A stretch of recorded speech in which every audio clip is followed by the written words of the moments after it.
Hello दोस्तों। आज हम पढ़ेंगे द पोस्ट मास्टर और इस कहानी को लिखा है रविंद्रनाथ टैगोर ने।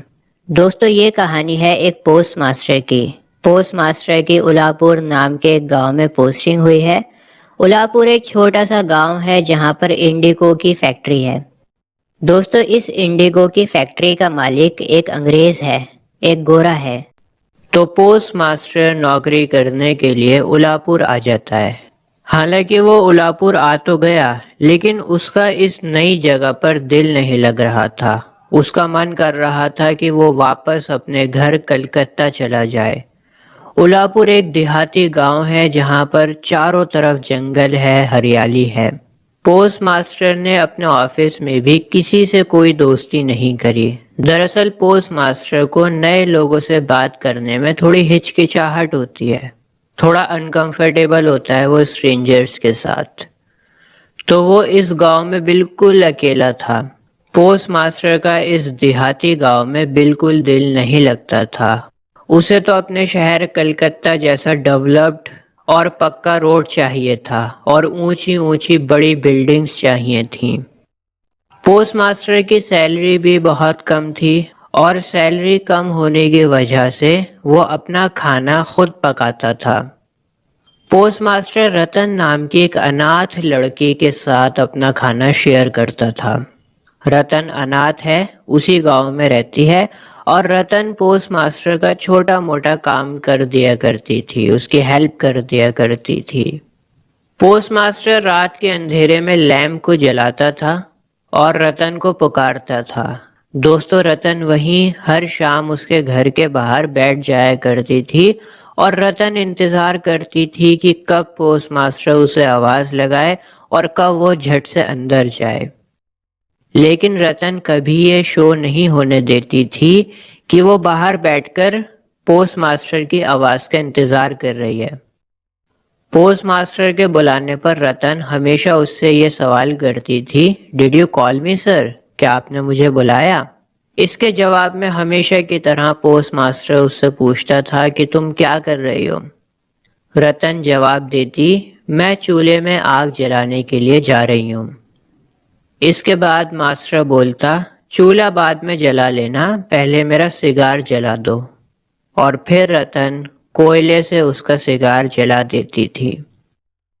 तो दोस्तों, इसी तरह इन दोनों की कन्वर्सेशन शुरू होती थी डेली शाम को रतन पोस्ट मास्टर के घर पर बाहर बैठ जाती थी और फिर पोस्ट मास्टर आवाज लगाकर उसे बुलाता था। पोस्ट मास्टर रतन से पूछता एक दिन, रतन, क्या तुम्हें अपनी माँ के बारे में कुछ पता है? कुछ याद है अपनी माँ के बारे में?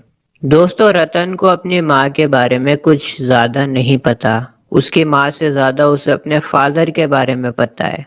रतन का ऐसा मानना था कि उसके फादर उससे ज्यादा प्यार करते थे। रतन की मदर से ज्यादा उसके फादर उसे प्यार करते थे। मैंने आपको बताया था कि रतन अनाथ है, तो इसका दुनिया में कोई नहीं है। दोस्तों, रतन पोस्ट मास्टर को बताती है कि उसका एक छोटा भाई भी था।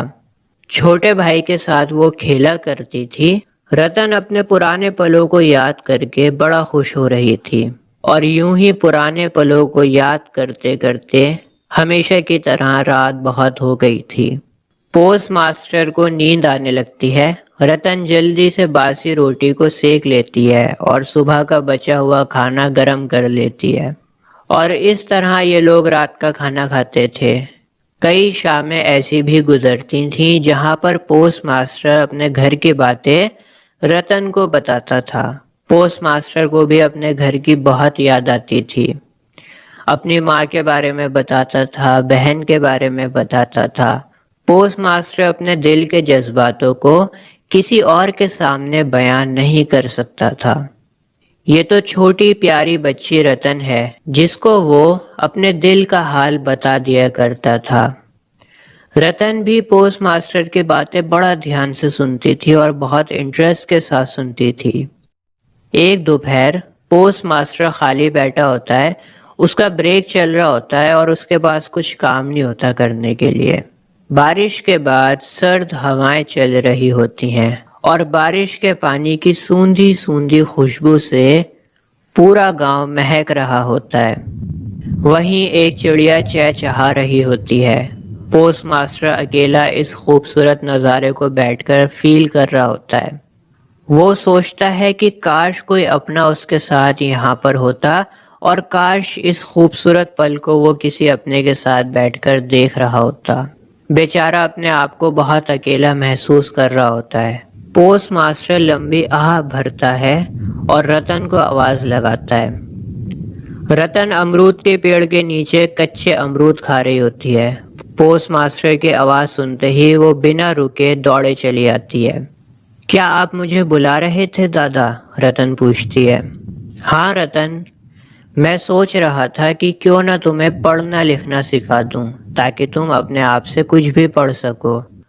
और फिर पोस्ट मास्टर रतन को पूरी दोपहर अल्फ़ाबेट सिखाता है। रतन बहुत जल्दी डबल कॉन्सोनेंट्स तक पहुंच गई थी। डबल कॉन्सोनेंट्स मतलब ऐसे वर्ड्स जिनमें दो कॉन्सोनेंट्स आते हैं, जैसे एप्पल, एप्पल में डबल पी आता है। बोरो, बोरो में डबल आर आ रहा है। हैप्पी, हैप्पी में भी डबल पी आ रहा है। तो इन वर्ड्स में डबल कॉन्सोनेंट्स होते हैं और यहाँ तक वो सीख चुकी थी। दोस्तों, गांव में बरसातें चल रही होती हैं और बारिश थमने का नाम नहीं ले रही थी। दिन रात खूब तेज बारिश हो रही थी। बादल से भरी एक सुबह रतन घर के बाहर पोस्ट मास्टर की आवाज़ का इंतज़ार कर रही होती है, लेकिन पोस्ट मास्टर उस सुबह कोई आवाज़ नहीं लगाता। रतन धीरे से जाकर देखने लगती है कि क्या बात है, पोस्ट मास्टर मुझे क्यों नहीं बुला रहे। तो जब रतन झांकती है धीरे से, तो वहीं बेड पर लेटा होता है। रतन को लगता है कि शायद पोस्ट मास्टर आराम कर रहा है, तो रतन दबे पैर वापस जाने लगती है, लेकिन तभी पोस्ट मास्टर उसे आवाज़ लगाकर रोक लेता है। रतन पूछती है, आप सो रहे थे क्या दादा? मास्टर जवाब देता है, मेरी तबीयत कुछ ठीक नहीं है, ज़रा मेरे माथे पर हाथ लगाकर तो देखो, कहीं मेरा माथा गर्म तो नहीं हो रहा। बरसात के दिनों में और इस गहरी तन्हाइयों में पोस्ट मास्टर को अपने सर पर ऐसे मुलायम हाथों की तलब थी जो हाथ उसकी माँ या उसकी बहन की कमी को पूरा कर सकें। और छोटी सी बच्ची रतन पोस्ट मास्टर की इस तरह से केयर कर रही थी जैसे वो उसकी माँ या फिर बहन हो। रतन ने डॉक्टर को बुलाया, टाइम पर दवाई भी खिलाई, पूरी रात तकिए के पास बैठी रही और पोस्ट मास्टर को देखती रही कि कहीं उसको कोई चीज़ की ज़रूरत तो नहीं है। उसके लिए दलिया भी बनाया और रतन घड़ी घड़ी पोस्ट मास्टर से पूछती रहती थी, अब आपकी तबीयत कैसी है दादा? क्या अब आप बेहतर महसूस कर रहे हैं? दोस्तों, पोस्ट मास्टर से अब और ज़्यादा तन्हाइयाँ बर्दाश्त नहीं हो रही थीं। उसे अब अपने घर वापस जाना था। मास्टर कलकत्ता एप्लीकेशन भेजता है ट्रांसफ़र के लिए। अपनी एप्लीकेशन में वो लिखता है कि ये जगह बहुत अनहेल्दी है, प्लीज़ मेरा ट्रांसफ़र किया जाए। दूसरी तरफ रतन इस बात से खुश थी कि पोस्ट मास्टर की रिकवरी हो रही थी। रतन अब वहीं घर के पास अपनी पुरानी जगह पर बैठ जाती थी और पोस्ट मास्टर की आवाज़ का इंतज़ार करती थी। लेकिन अब पोस्ट मास्टर उसको पहले की तरह आवाज़ नहीं लगाता था। परेशान होकर रतन कई बार अंदर झांकने लगती थी। कई बार मास्टर चेयर पर बैठा रहता था, कई बार पलंग पर अंगड़ाइयाँ लेता था। ऐसा मालूम होता था कि मास्टर बहुत परेशान है और बहुत अकेला महसूस कर रहा है। रतन इंतज़ार कर रही थी कि कब पोस्ट मास्टर उसे आवाज़ देकर बुलाएगा, जबकि पोस्ट मास्टर इंतज़ार कर रहा था कि कब उसकी एप्लीकेशन का जवाब आएगा। खाली बैठे बैठे रतन अपने पुराने लेसन्स को रिवाइज़ करने लग जाती है। जो अल्फ़ाबेट्स उसने सीखे थे उन्हें वो रिवाइज़ करने लग जाती है। आखिरकार एक हफ्ते के बाद पोस्ट मास्टर रतन को आवाज़ लगाता है। रतन की खुशी का कोई ठिकाना न था। रतन भागते हुए जाती है और पूछती है, क्या आप मुझे बुला रहे थे दादा? पोस्ट मास्टर कहता है, हाँ रतन। रतन, मैं कल गांव छोड़कर जा रहा हूँ। गांव छोड़कर जा रहे हो? कहाँ जा रहे हो दादा आप? रतन पूछती है। पोस्ट मास्टर जवाब देता है, मैं घर जा रहा हूँ। रतन पूछती है कि आप वापस कब आओगे? पोस्ट मास्टर जवाब देता है, मैं अब कभी भी वापस नहीं आऊँगा। हमेशा हमेशा के लिए ये गांव छोड़कर जा रहा हूँ। इसके बाद रतन शांत हो जाती है और कोई दूसरा सवाल नहीं पूछती। पोस्ट मास्टर खुद रतन को बताता है कि उसने ट्रांसफ़र के लिए एप्लीकेशन भेजी थी, लेकिन उसकी एप्लीकेशन रिजेक्ट हो गई है, इसलिए वो अपनी नौकरी को छोड़ रहा है। नौकरी छोड़कर वो अपने शहर कलकत्ता वापस चला जाएगा और कभी वापस नहीं आएगा। बहुत देर तक पोस्ट मास्टर और रतन कुछ नहीं बोले। एक लंबे सन्नाटे के बाद रतन किचन में वापस जाती है और खाना बनाने लगती है, लेकिन इस बार रतन का खाना बनाने में दिल नहीं लग रहा था। उसका मन बैठ सा गया था। उसके छोटे से मासूम दिमाग में बहुत सारी चीज़ें चल रही होती हैं। खाना ख़त्म होने के बाद रतन मासूमियत से पूछती है, दादा, क्या आप मुझे भी अपने साथ अपने घर ले चलोगे? ये बात सुनकर पोस्ट मास्टर ज़ोर ज़ोर से हंसने लगता है और उसकी बात को सीरियसली नहीं लेता। लेकिन रतन के बहुत से जज्बात उस सवाल से जुड़े थे। रात भर रतन सोचती रहती है। बेचारी मासूम अनाथ बच्ची का दुनिया में कोई नहीं था। पोस्ट मास्टर उस गांव में उसके लिए फरिश्ता बनकर आया था। अगली सुबह रतन पोस्ट मास्टर के जाने की सारी तैयारियां सुबह सुबह कर देती है।